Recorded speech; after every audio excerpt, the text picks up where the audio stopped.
Hi, my name is Dr. Christine Anderson. I am a Los Angeles chiropractor, and I am going to be talking tonight about 8 essential oils that you can use for fever support. And there's going to be one bonus oil blend at the end that I'm going to put in there because it is such a great oil. Now, before I get started with this, I just want to let you know I did a full video all about fevers, and I will put a link in the description so you can go back and watch that if you missed it.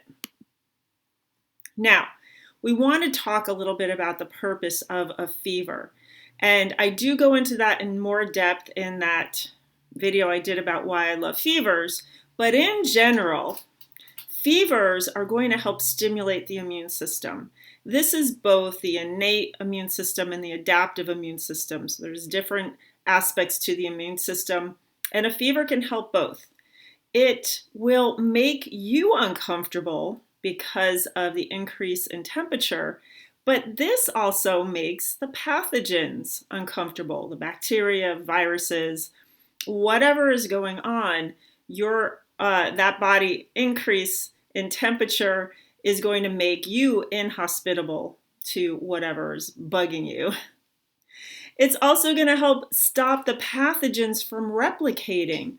So they're not going to be able to multiply, they're not going to be able to live, and then therefore your body's going to be able to take care of the reason why you are having a fever in the first place.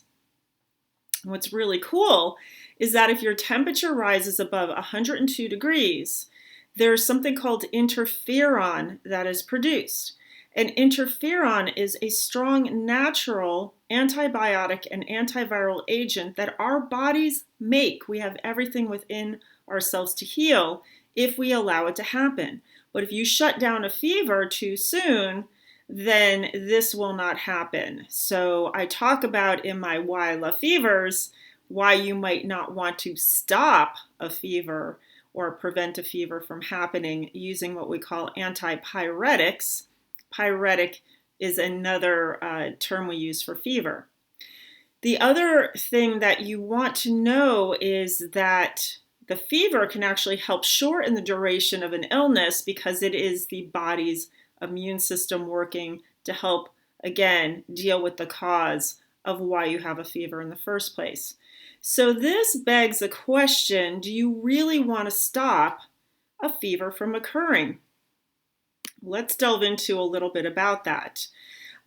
In most instances, I love to support a fever because of all those benefits.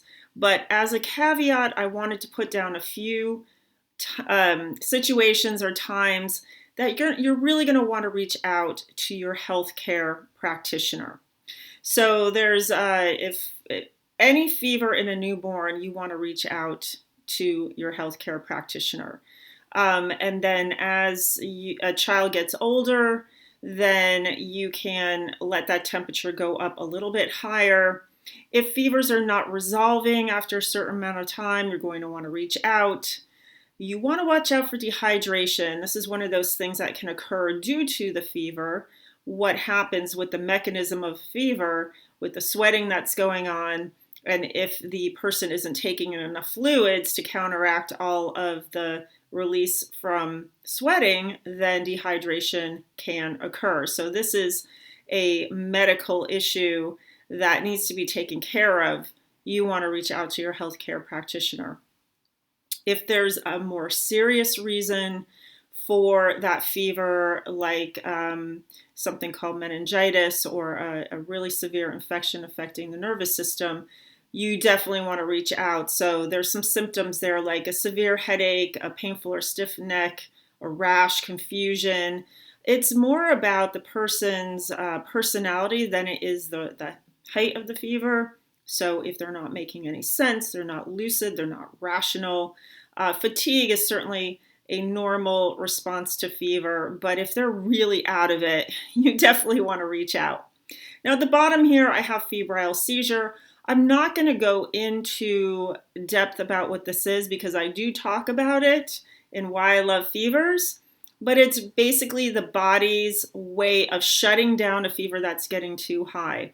So it's the fail-safe system. Now, I feel like this is the case where you might want to use some things like there's some essential oils that can help bring a fever down a little bit if it's getting up into that danger zone. And so you want to see if you can help get that fever down so that the body doesn't have to resort to a febrile seizure in order to do that. So maybe if the temperature is getting up there around 104, 105, 106, that might be the time that you use particular oils that are have more of an antipyretic or fever effect.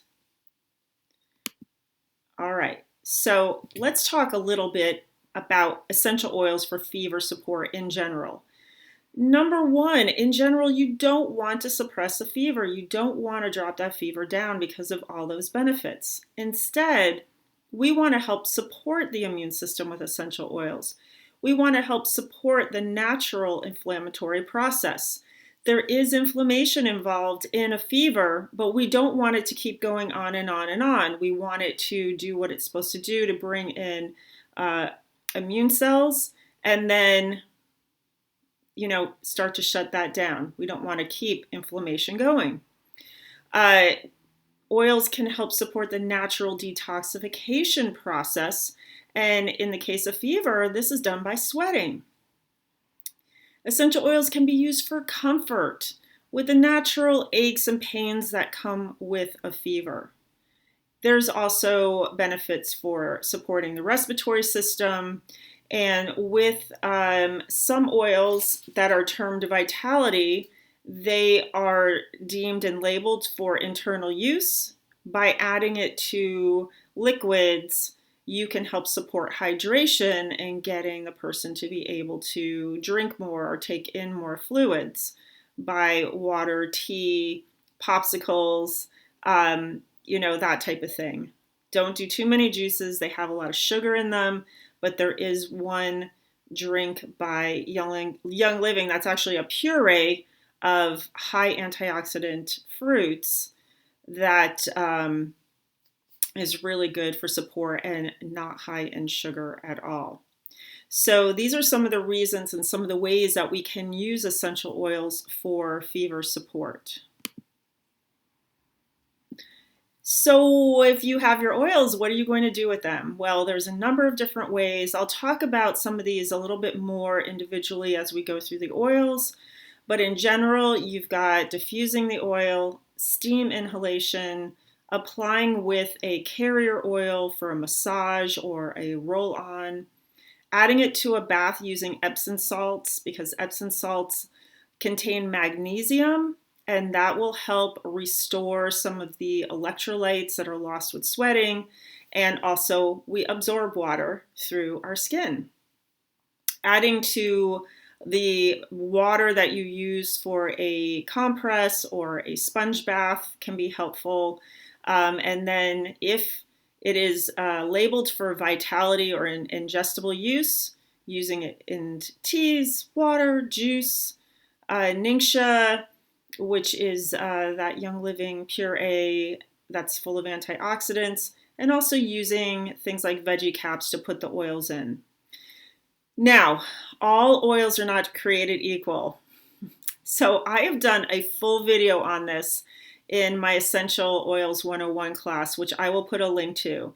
And the reason I mention this is because the oils that are out there, there's no standard in labeling, so sometimes it is very hard to know what you are getting by looking at the label because they can use words, they throw them around like pure, 100% natural, and it can be labeled pure and have 0% pure essential oil in there. That's how bad the labeling is. So when it comes to essential oils, you want to do your homework. This is something that I've learned the hard way over time. I did not realize that all oils were not created equally until I did some investigation and was introduced to Young Living by another chiropractor who, talked about what goes on in the processing of Young Living essential oils. They own their own farms you can go visit. And basically, once you start using the oils and feeling the therapeutic effects, it kind of proves itself. So this is the essential oil company that I use. I do not use any other oils, but you can be sure you get what you pay for. So if you're going into like Bed Bath & Beyond, it's not going to be pure essential oil. There's no way. Even when you go to your health food store, a lot of times these companies, even the big name ones, they will buy their oils from a broker and put their label on it. So with Young Living, I know exactly where that oil came from when it was produced and the conditions under it. There's a lot number with it. And they are the only essential oil company that owns their own farms that you can go to and see this process for yourself. All right, enough said on that. In general, again, do not put any essential oils in your eyes or your ears. No, do not do that. Now, if the oil gets into your eyes by accident, and this happened to me the other day, I did not intend for it to happen. It was one of those hot oils. It's actually our bonus oil blend at the end, so I'm not going to disclose what it was. But it got in my eye, and all I did was close my eye. I just put a clean washcloth over my eye, so as it teared, it was picking that up, and then I just switched to a clean spot. And really, it didn't take that long for my own system to flush it out. You don't ever want to use water because the water just spreads it around. So don't, if you ever get oils in your eyes, do not use water. Just close your eyes. Your natural tears will take care of it. All right, we're getting onto it. Just a little note for essential oils with children. Basically, you want to go low and slow, meaning you want to use a small amount, very sparingly, just a little bit, and see how the child reacts. I see children in my practice. This is primarily what I do. I use essential oils with them all the time. Young Living actually has its own line of oil products for babies and children, but we're going to talk about a few today that there's some caveats that you might just need to be aware of. Whenever you apply essential oils to the skin, you want to use a carrier oil. That's something like coconut oil or almond oil or jojoba oil or any oil in your kitchen, really. Anything that you might eat, you can put on your skin. Of course, even better if it is organic, because anything going on your skin is going to be absorbed into your bloodstream within a very short period of time and go throughout your body. So this is really definitely the time you want to make sure it's pure and organic. So for infants and babies, you really do want to make sure that it's highly diluted. So at a 1:30 ratio for babies and infants, a little bit older for toddlers, it could be 1:5 ratio. And for older children, it could be 1:1 or 1:2. But even if you are diluting it heavily and you see there's a little bit of reaction, a little bit of redness or a little bit of heat or itching, add some more oil. Do not add water. That's the key here. You want to make sure you dilute oil with oil. All right, we're finally to our first essential oil. And I'm starting off with the more mild oils that can safely be used with even young babies and children. So numero uno is lavender. This is a great oil that helps to calm the nervous system. Many people use it to help them sleep and just chill out. And basically, for a fever to help support it, you can add a couple of drops to carrier oil, depending on the age. Rub it on the back of the neck, rub it on the feet, really anywhere on the body. You can also add a few drops to a pillow, such as like a buckwheat pillow, some sort of neck pillow that you can put into the refrigerator or freezer, or a spa mask that you can put some essential oils on. Remember, Peppermint's a hot oil, and eucalyptus is pretty spicy too. You don't want to get those in your eyes. So I would stick with lavender for the eye mask, the spa mask, but for the neck pillow, if you want, you can also add to the lavender some peppermint and eucalyptus in older children or adults. Now, you can diffuse lavender. This is a favorite one to help sort of rest.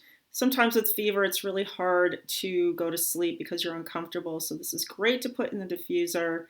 And also for those Epsom salt baths, add 2 to 3 drops of lavender to 1 or 2 cups of Epsom salts and mix it up first so that when you put it in the water, the essential oils will disperse through the bath and not just sit on top. It's a much better way to do that. And for the lavender vitality oil from Young Living, this is actually really great to make something called lavender lemonade. You just make a lemonade, make sure it's low sugar. You want to use alternatives maybe like xylitol or stevia, or a little bit of agave, or you can use honey too from your local farmer's market for medicinal purposes. You don't want to use those store-bought big chain honeys from there. Most of those are from China, and they are high fructose corn syrup, believe it or not. So it does make a difference. Sometimes what you're seeing on that label is not what you're getting inside. Believe you me, it's a learning curve. But by making a lavender lemonade, you can either have the person with the fever drink it, sip it, or you can make popsicles with it, or you can even put it into little ice cubes and put those flavored ice cubes into the water to help keep them hydrated. It also makes a nice tea, so you can put a drop or so in warm water. And you can also even add other flavors to that, like lemon vitality. And again, add in a little bit of sweetener. If you're going to use the really sweet sweetener, make sure it is a local honey. And otherwise, use a low glycemic sweetener, xylitol, erythritol, stevia, monk fruit, allulose. There's a new sugar that's like a keto sugar. Allulose, I believe is the name of it. Just trying these things all out myself. All right, second on the list for very gentle, calming oils, great to use with children, is chamomile. Now, Young Living actually has 2 different species of chamomile. They've got Roman chamomile and they've got German chamomile. So with the Roman chamomile, this has more of a cooling effect. The German chamomile has more of a warming effect. So depending on what's going on with the fever, if they're a little bit more chilly, you're going to want to use the German. If they're a little bit hotter and sweating, maybe use the Roman. And Young Living also has a German chamomile vitality, so you can use that internally.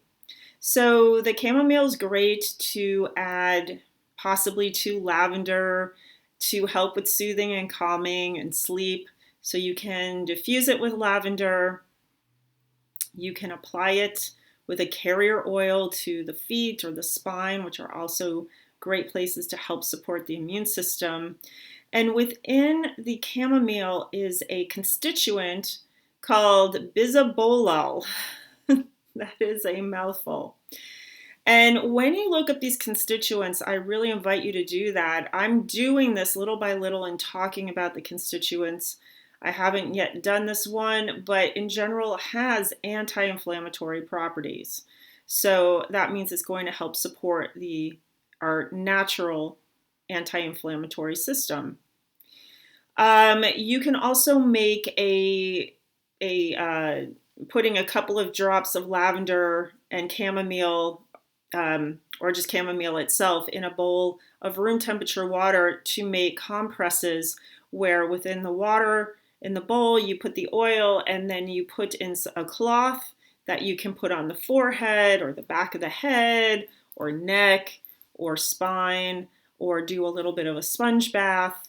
And again, depending on which chamomile you're using to have a more cooling or a more warming effect.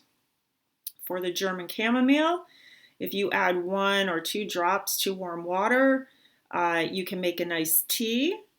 And if you add it to coconut milk, it just, the oil in the milk will help mix with the essential oil, and that's just going to help with the processing. And so that's really a nice thing to do before bed, and maybe even add a little bit of turmeric in there. Young Living has a great powdered turmeric, really nice, mixes really great with coconut milk, that if you heat up, I usually put it in a little bit of hot, warm water, and then I add some coconut milk to it. It is really, really good and so good for you. And turmeric has its own properties to help with the inflammation. All right, third one on the very gentle and safe for babies and children is frankincense. And this contains many different active chemical constituents, but it also in particular contains alpha-pinene, which is a chemical constituent that helps support the immune system, and it's also a stress reducer. So by using frankincense, you're going to help support the body's natural response to inflammation.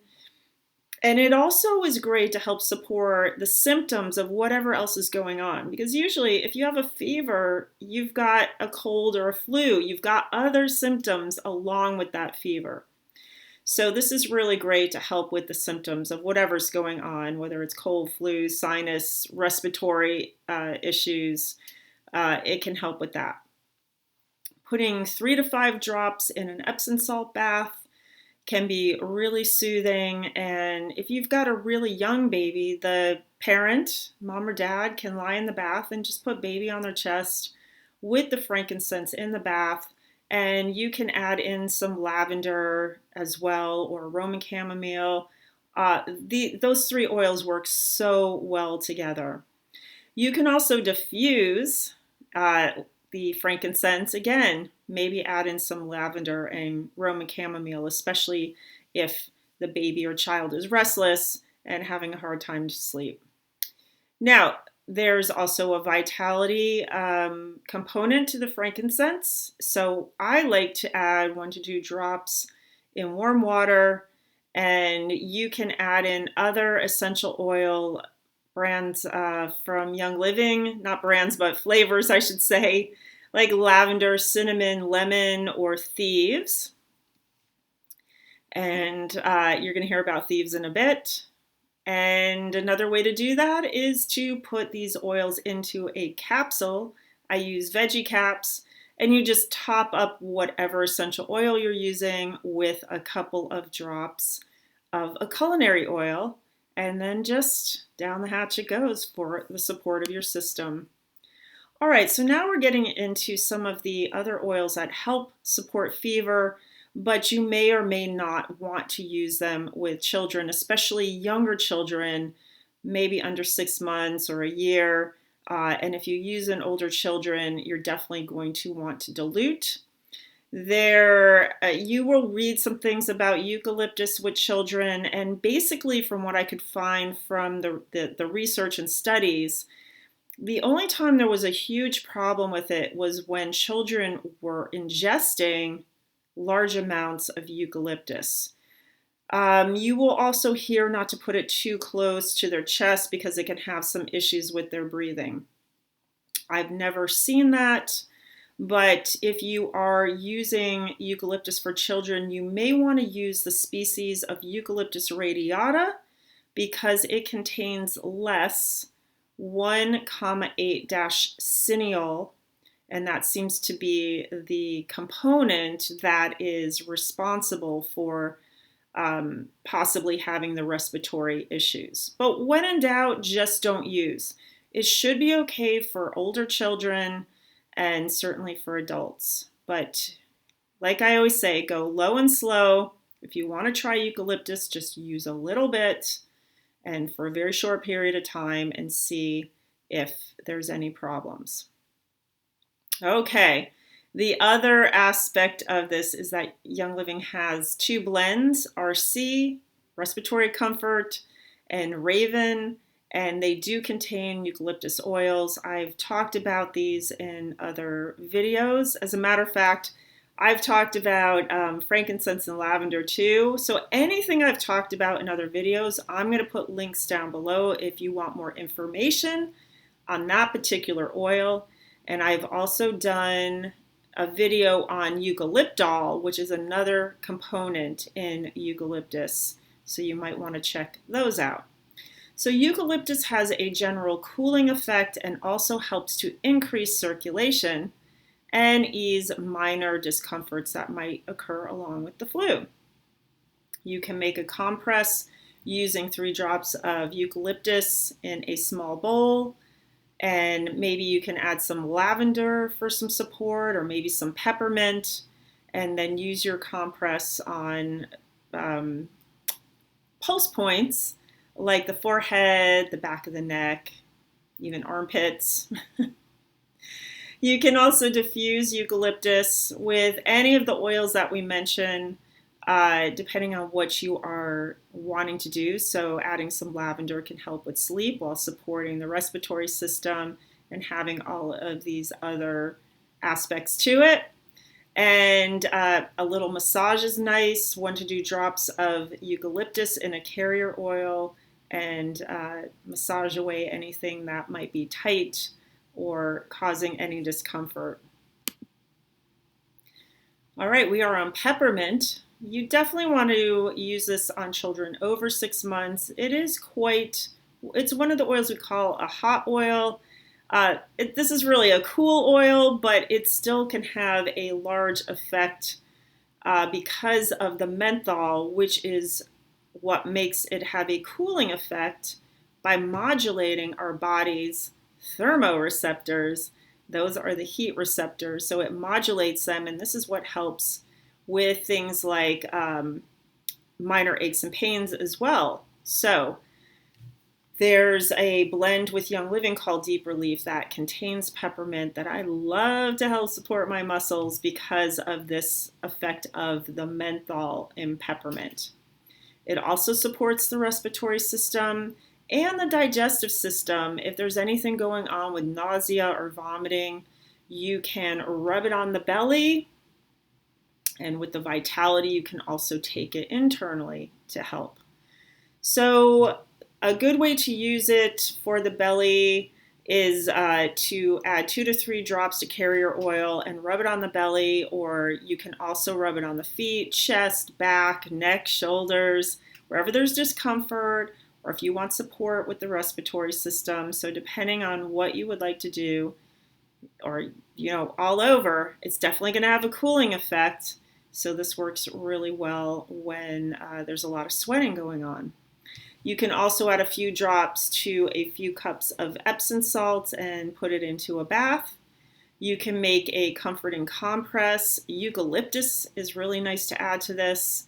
And with the peppermint vitality, you can make a big jug of water. So to a liter, add a drop or 2 if you really like it a little spicy and cooling, and have the person sip the water or make ice cubes out of it to put into water.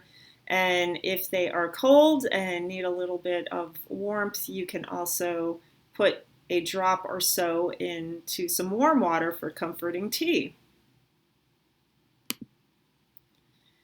Now we're on to cinnamon bark. So again, this is another pretty hot oil. It helps support circulation and sweating, as well as immune support. So for chills, you can make a compress using this with a few drops, maybe adding in another warming essential oil like ginger, and add that to warm water and make compresses to help with support and comfort from the chills. You can blend 1 drop each of cinnamon, lemon, clove, and tea tree oils with carrier oil and apply to the bottom of the feet and or also the spine to help support circulation, sweating, and the immune system. With the cinnamon vitality, you want to add very little. So you can add 1 toothpick full. My abbreviation is TPF. If you like it spicy, you can even add 1 drop to warm water for a soothing tea. And as an option, you can add some ginger vitality as well. With this, you just want to go a little bit at a time because it gets spicy really quick. We are on to lemongrass, and this contains a component called geraniol. And geraniol is known for its anti-inflammatory properties. Are you seeing a little bit of a theme here? So this helps support the fever and the inflammation process. It helps with mild discomfort from your muscles, your joints, if you have any headache going on. So again, with fevers, it's usually a little bit of aches and pains going on too.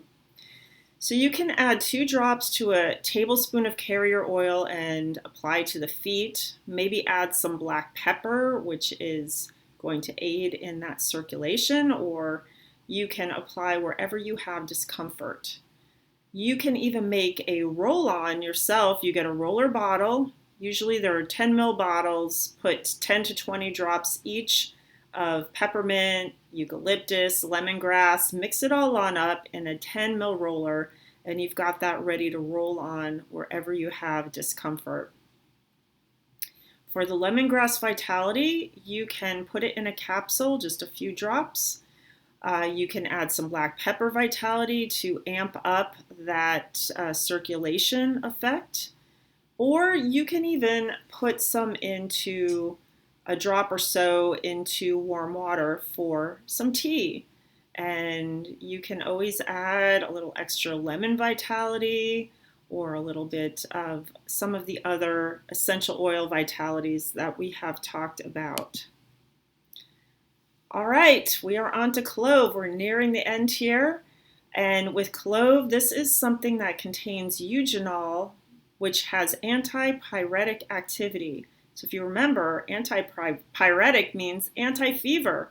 It's going to help the body lower the fever.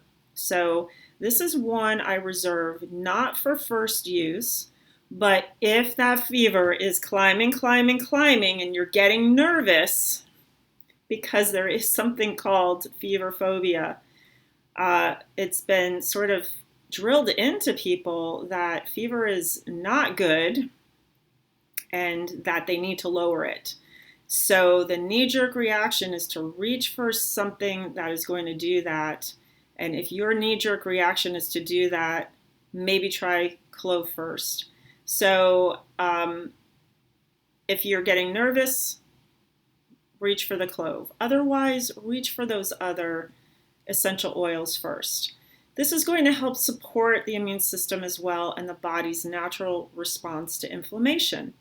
It happens to have a very high ORAC value. I believe it's one of the highest of essential oils in that the ORAC value is 1 million.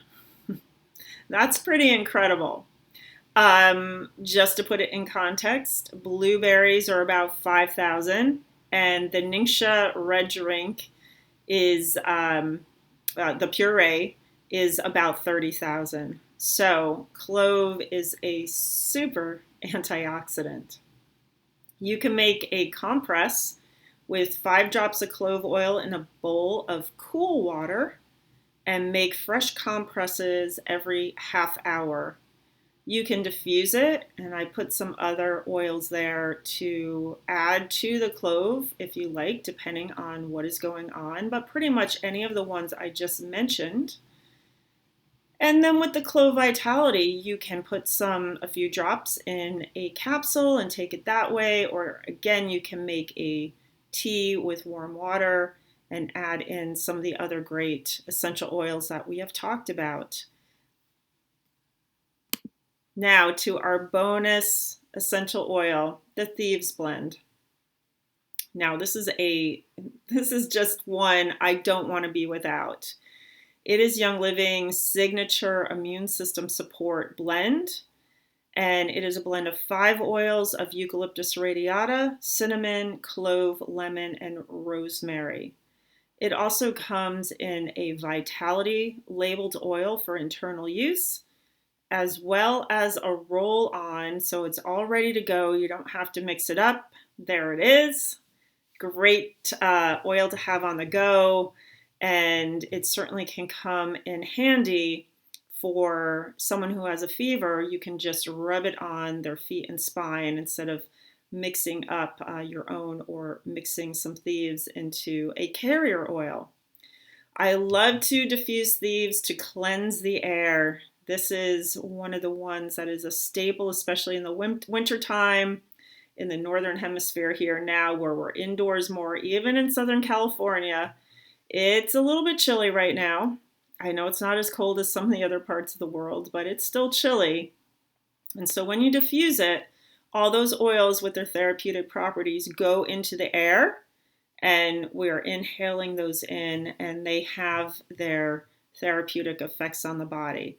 And I, again, will put a link to the video I've done on Thieves, because it's actually a pretty cool story about how Thieves came about, where the name comes from, and all the uses and benefits it has. So with the Thieves Vitality, you can add a drop or two to warm water. You can add in some of the essential oils. I also will take an herbal tea bag, oftentimes like a dandelion root tea bag, and I'll put a couple of drops of Thieves on there just to help it sort of infuse into the rest of the water. And you can always also add it to a capsule with some sort of culinary oil. All right, so that's it. That's our 8 essential oils that help with supporting fever, as well as our bonus Thieves oil. This is just a little bit about me and where to reach me at Los Angeles Chiropractor. I have so many tools in my tool belt to help people with their health and wellness goals. My specialty is in pediatrics and also with children who have developmental disorders and special needs. And I also have a diploma in homeopathy, which not a lot of people know. So if you would like some help with getting some essential oils that you know are high quality and therapeutic, I'm going to put a link that you can go to get them at wholesale, or you can contact me, whatever works for you. But feel free to reach out if you do need help or if you have any questions. That's it for tonight, and I will see you next time. I do come on live 6:30-ish on this channel, which is Dr. Christine Anderson Chiropractor, and 7 p.m. on my Young Living with Dr. Chris. All right, every Tuesday. So I hope to see you next time. Please, if you found this helpful, give me a thumbs up. It makes a difference on how many people see this. And part of my motivation to do this is so I can reach people on a large scale for information to help them out with their health and wellness goals. And if you want to be notified when I do videos or post them, please hit the subscribe button and also the notification bell. All right, have a great week, and I will see you next time.